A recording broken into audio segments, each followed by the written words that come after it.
Salut à tous! On se retrouve aujourd'hui pour une nouvelle vidéo, donc une vidéo livre, Booktube.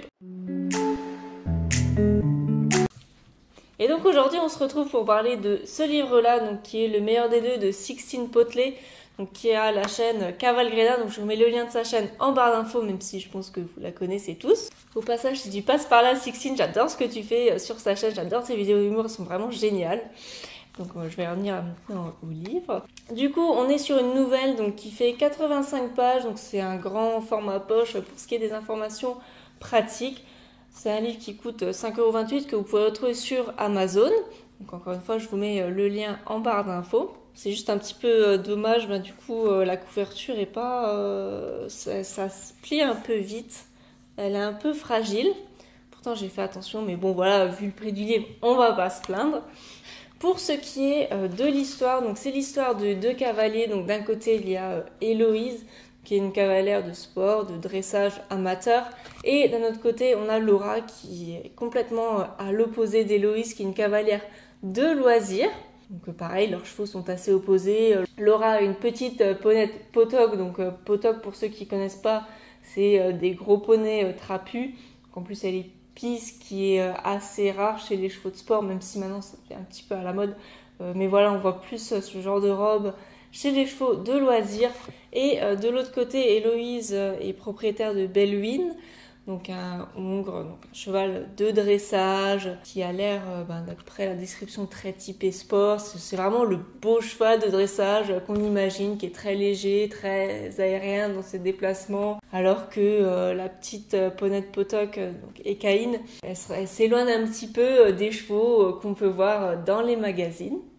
Et du coup, ce sont deux visions du cheval, de l'équitation qui s'affrontent. Donc on est dans le centre équestre de Héloïse à la base, et Laura arrive. Donc c'est un petit peu la seule cavalière de loisirs dans une écurie très sport, très hype, on va dire, très orientée concours, où les résultats en concours comptent beaucoup. Il y a un peu des rivalités, des jalousies, où on retrouve un petit peu les clichés des concours.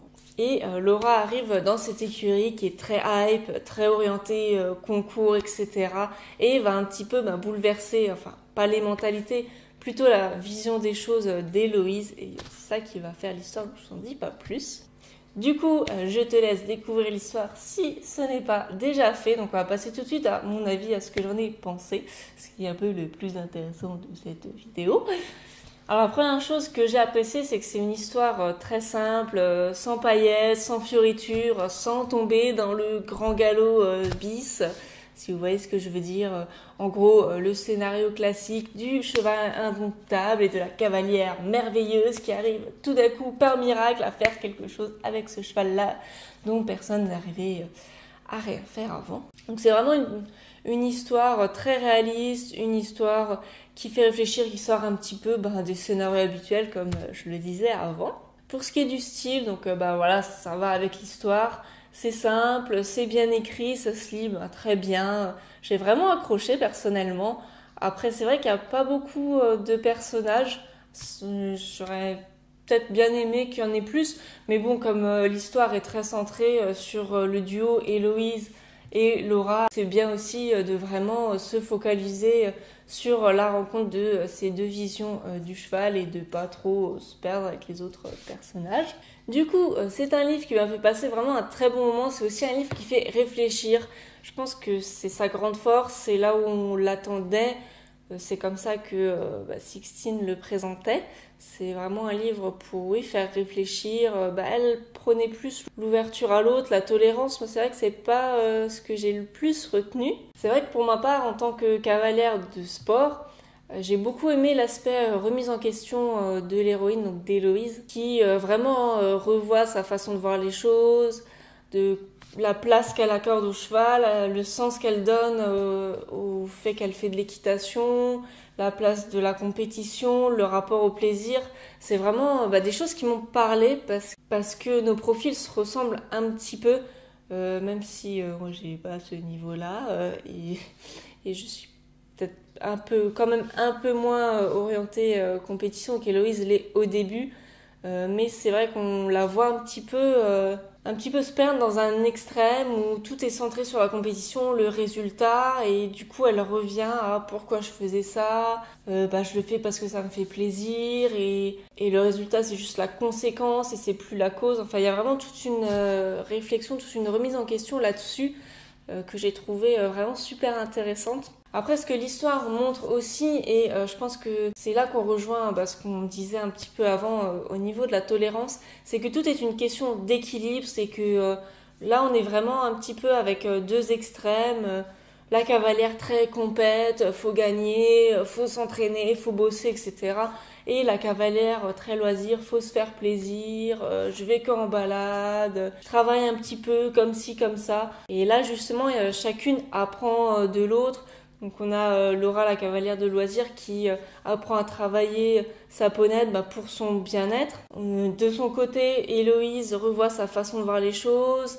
Elle reconsidère un petit peu la façon dont elle entretient le moral de son cheval, on va dire. Comment elle peut répondre au mal-être que son cheval ressent à ce moment-là. Je ne vais pas trop rentrer dans les détails. Mais voilà, vraiment tout de suite une question d'équilibre. Il n'y a pas une façon de voir qui est mieux que l'autre. Si bon, c'est vrai que c'est un petit peu plus orienté loisir. On voit vraiment qu'il n'y en a pas une qui écrase l'autre, que c'est vraiment qu'aucun extrême n'est bon, que chaque méthode, chaque façon de voir les choses a ses avantages et ses limites. Et ça, j'ai trouvé que c'était bien parce que du coup, c'est vrai que il y a le milieu du sport qui parfois peut être très rude et il y a le milieu du loisir et c'est assez curieux la façon dont les choses sont très segmentées. Il y a vraiment les cavaliers sport, les cavaliers de loisir et souvent ils se tirent un petit peu dans les pattes. Les cavaliers de sport vont dire ouais t'es un hippie, tu sais pas monter, machin. Les cavaliers de loisir ils vont dire oui de toute façon t'en as rien à foutre du cheval, tout ce qui compte c'est qu'il saute haut, c'est qu'il gagne. Et c'est vrai que c'est dommage de voir un petit peu ce genre de réflexion, ce genre de débat un peu qui tourne à la guéguerre, on va dire. Et là, justement, le livre nous montre comment, avec deux visions du cheval, la cavalière sport, la cavalière loisir, les deux peuvent arriver à s'écouter mutuellement, à apprendre l'une de l'autre. Et pas tout le temps avoir un aspect très moralisateur. Ouais, ça c'est pas bien, ça c'est pas bien, ça c'est mieux, j'ai forcément raison. Ce qui n'est pas très propice au dialogue et à faire avancer les choses. On en arrive maintenant à la fin de cette vidéo. Donc encore une fois, c'est un livre que j'ai adoré, avec lequel j'ai passé un très bon moment.